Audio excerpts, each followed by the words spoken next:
Hello, જય માતાજી, જય શ્રી કૃષ્ણ।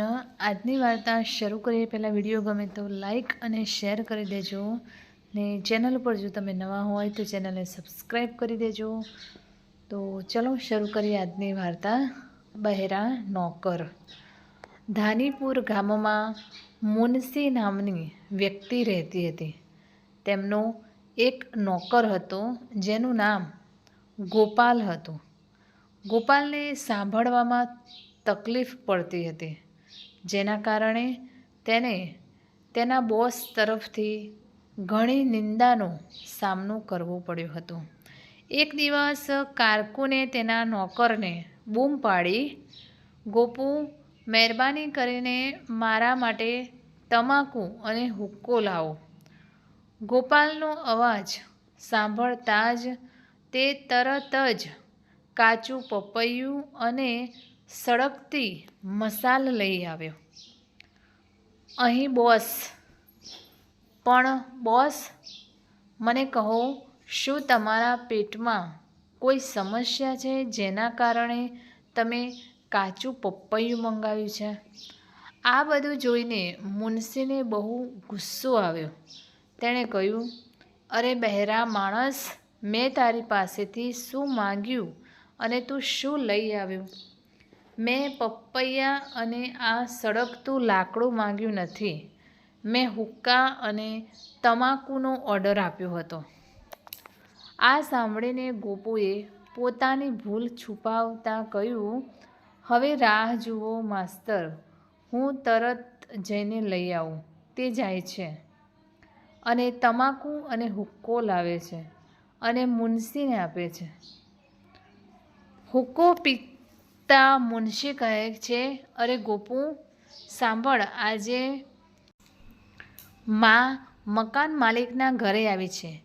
તારી રખાતની તબિયત ખરાબ હોવાથી હું મારા સાસરે જાઉં છું, તો એક કામ કરો, મારી પાસેથી કાચા ચોખા અને કાચા કેળા લઈ લો અને સીધા મકાન માલિકના હાથમાં મૂકી દો." ગોપાલ બધું ધ્યાનથી સાંભળે છે અને કહે છે, "ઠીક છે બોસ, હું સવાર પડતાં જ કાચા ચોખા અને કાચા કેળા લઈને મકાન માલિકની જગ્યાએ જઈશ। હવે રાત બહુ થઈ ગઈ છે અને સવારે વહેલા ઉઠવાનું છે, તો સૂઈ જાઓ." બોસ સવારે ગોપાલ તેને જાણ કર્યા વગર કાચા ચોખા અને કાચા કેળા લઈને જમીનદારના મહેલમાં જાય છે। મકાન માલિકના સૈનિકો ગોપાલને પૂછે છે, "તું અહીં કેમ આવ્યો છે? તારું શું કામ છે?" ગોપાલ કહે છે, "જમીનદારની માતાનું અવસાન થયું છે, હું તેના માટે કાચા ચોખા અને કાચા કેળા લાવ્યો છું." આ સાંભળીને પોલીસમેન હસીને કહે છે, "તમે ગાંડા થઈ ગયા છો। મકાન માલિકની મા ગઈકાલે જ અહીં આવી હતી અને તમે તેને મારી પણ નાખી." બંને સૈનિકો ગોપાલને જમીનદાર પાસે લઈ જાય છે અને કહે છે, "મહારાજ, આ જુઓ, તે કહે છે કે તમારી માતા મરી ગઈ છે અને તમારા ખાવા માટે કાચા ચોખા અને કાચા કેળા પણ લાવ્યા છે." આ સાંભળીને મકાન માલિક કહે, "તમે કોણ છો અને તમને આ કોણે કહ્યું?" "મહારાજા, હું મુનશીજીનો સેવક છું, તેમણે જ મને કાચા કેળા અને કાચા ચોખા સીધા તમારી સમક્ષ આપવા કહ્યું હતું." મકાન માલિક, "અત્યારે આ કારકુનને અહીં બોલાવો." સૈનિકો જાય છે અને મુનશીજીને જમીનદારની સામે હાજર કરે। "મહારાજ, શું થયું? મારાથી ભૂલ થઈ ગઈ?" "ઓહ મુનશીજી, હું તમને ખૂબ જ સારા વ્યક્તિ માનતો હતો, પણ તમે મારી માતા જીવતી હતી ત્યારે મારી નાખી." "પણ શું થયું મહારાજ? શું તમે આ જાણો છો? શું આ તમારો નોકર છે?" એ કહે છે કે મારી માતાના અવસાન પછી તમે મારા માટે કાચા ચોખા અને કાચા કેળા મોકલે છે. મુનશી તરત જ મહારાજની માફી માંગે છે અને કહે છે, મહારાજ, એવું નથી. મેં તેમને કહ્યું હતું કે જો માતા મહારાજની જગ્યાએ હોય તો સવારે તેમને હાજર કરવા માટે કાચા ચોખા અને કાચા કેળા લેજો. મહારાજ આનાથી ખૂબ ગુસ્સે થયા. તેથી તેણે કહ્યું, ના મુનશીજી, તમારે આ નોકરને તમારા કામમાંથી દૂર કરવો પડશે, તો જ તે પાઠ શીખશે. ગોપાલ માફી માંગે છે અને કહે છે, માસ્તર, તમે ઘરે જાઓ, હું પણ ક્યાંક મારી જગ્યા શોધી લઈશ. ગોપાલ ત્યાંથી નીકળી જાય છે અને ચાલતા ચાલતા તે દૂર જંગલમાં જાય છે. લાંબા સમય સુધી ખાવા માટે કંઈ ન મળવાને કારણે તે ભૂખને કારણે રડવા લાગે છે. તેને તેની સામે એક નદી દેખાય છે અને તે જઈને તે નદીનું પાણી પીવે છે અને આરામ કરવા માટે જગ્યા શોધે છે. સામે એક તૂટેલું મંદિર છે. તે તેમાં જાય છે. જ્યારે તે સૂવા જતો હોય છે ત્યારે તેને કેટલાક અવાજો સંભળાય છે. સરદાર, મેં સાંભળ્યું છે કે માતાને મકાન માલિકના ઘરમાં મૂકવામાં આવ્યા છે. મકાન માલિકે માતાની પ્રતિમા નીચે ઘણું સોનું અને ખજાનો સંતાડી રાખ્યો છે. જો એમને કોઈક રીતે તે ખજાનો મળી જાય તો બાકીનો ખર્ચ આપણે કરવો પડશે. આપણું જીવન આરામથી પસાર કરી શકીએ છીએ. સરદાર તેમના સેવકની વાત સાંભળીને ખૂબ ખુશ થાય છે અને તે ખજાનો શોધવા માટે ઘણું વિચારવા લાગે છે.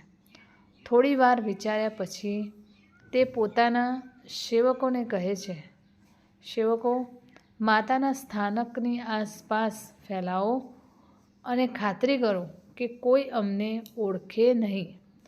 સરદારના આદેશ મુજબ તેમના સેવકો ચારે બાજુ ફેલાઈ ગયા. ગોપાલ છુપાઈને આ બધું સાંભળી રહ્યો હતો. તે હવે સમજી ગયો હતો કે મકાન માલિકનો ખજાનો અને તેનો જીવ જોખમમાં છે.